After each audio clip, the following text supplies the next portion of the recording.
Hi everyone, Howard here. Look what's just arrived on my doorstep. I am very excited. I'm very excited about this because I never really had a book out before. And this is a very special one because you wrote it, and so that's a big excitement for me. But look at this beautiful box that comes in. This is the super deluxe version, and with all kinds of goodies. Oh, here we are. This is me removing the lid. And look, first thing you see is the book inside with a nice little bit of ribbon here so you can get it out without destroying the box. So here I am pulling out the... Now I've been through the book before with you, so I think you know what I think of this. It's just absolutely incredible. Because it's written by you and you've told me all about your experiences. Here's one here from Stephen Rose from the Bloomsbury Theatre, London, 16th of December 1996. I remember that gig. I wasn't feeling very well. I was really ill, and I thought, oh, everyone's going to think I'm terrible. My voice wasn't sounding great, but anyway, he seems to have enjoyed it. So great, that's great. So it's just full of amazing stories there. So have a look at that. So then look what we have here. So then you get down to these covers. This is the one from IGY that I did with the Donald Fagen cover, which is like this really cool 1950s based, much bigger size than we actually used on the actual single. So that's really cool.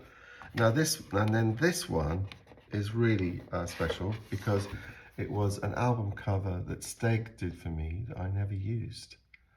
As you can see there, he's turned me into a bird crossed with a businessman. So it's really cool.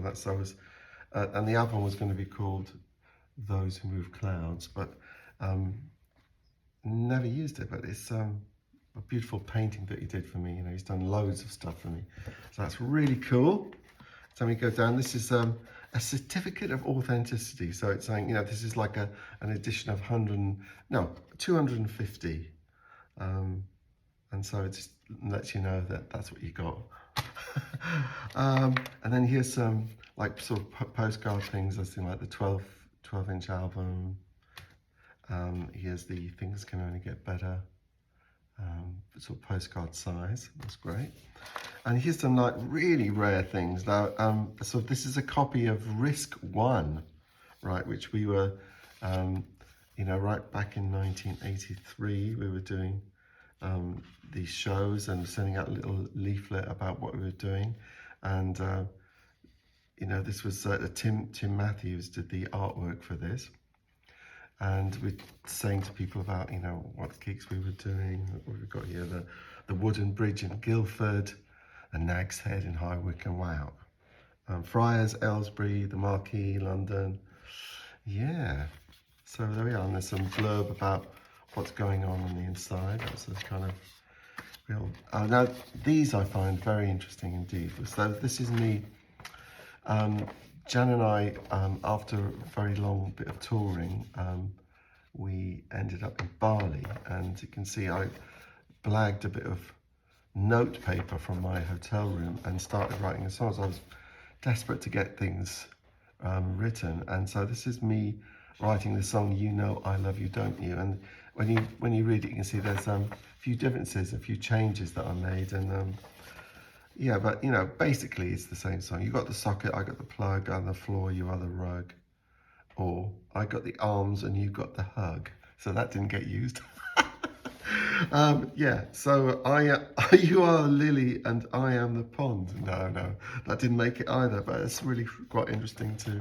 I remember sitting outside in the lovely heat of Bali, trying to write songs. I wasn't really relaxing, as you can probably tell. I was thinking, oh, I've got to get these songs written. I've got to get this new album ready.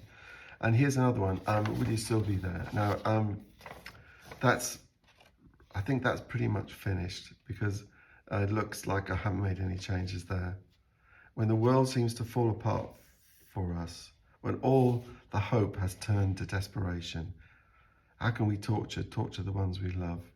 Can't let the feelings be left unsaid. Yeah, that's one of my favourite songs. And written out there as a copy. And now we get to the really exciting bit, the inner tray. And this is like full of very, very cool things. So so this is a piece of the keyboard. I don't know if you can see that. There's a picture with the keyboard. It was a controller keyboard.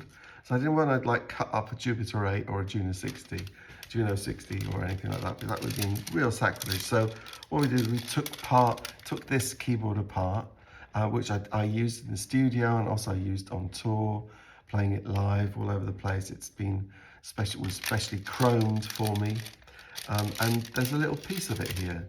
I don't quite know what that piece is, but everyone gets a different piece of that keyboard. So yeah, here you have a small piece of Howard's keyboard. There we are. You got it. And here's some vintage passes that we had made. This is a Dream into Action one, Family Excess, all areas. That was going back to the Dream into Action era. Here's one that's more recent, which was when we did the Transform Tour VIP. So you can add those to your collection. Here's some, but always useful to have a few badges. There's the one especially for this, we're in this together, and some stuff from the, I don't know if you can see them in there, but there's a nice bunch of badges there. In this little envelope here, we've got some nice little sort of postcards again, like covers of, this is the Lift Me Up cover. You know that from the Look Mama era, Dream into Action, and there's the No One Is to Blame. So postcards of the covers of those records. Put those there. In this, and then we go to right back to the early days when we ran the Risk Fan Club, and this is what the Risk Fan Club official passport looked like, and you could put in there your concerts attended, your name, your membership number. We ran this as like a free thing because we loved the fans so much, and we still do, of course. And then now I find this to be very, very, very exciting. Now you think, so this is a little replica, tiny little replica of the Moog Prodigy, which was so important to me in the early days. It's got like an raised, embossed signature on the back. And it sort of comes in a keyring form. And you think, now what is this going to be? Well, actually, it's a USB stick. So you pull this out like that. I didn't get this straight away. I thought, how do you get this to work?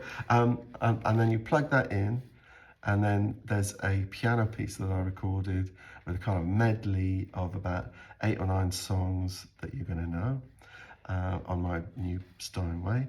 And yeah, and there's also a little video, sort of thank you video from me saying thanks for getting this box set. So that's very cool. It's beautifully made, that. I don't know if you can see that. It's like really cool version of the Moog Prodigy, which I used to strap around my neck and go strutting around the stage with it. So yeah, so there we are. There it is. It's the Super Deluxe version of this wonderful project, which has been, a fanthology. And so hope you can get your hands on one. I know some people have already. So thank you so much. Cheers now. Bye.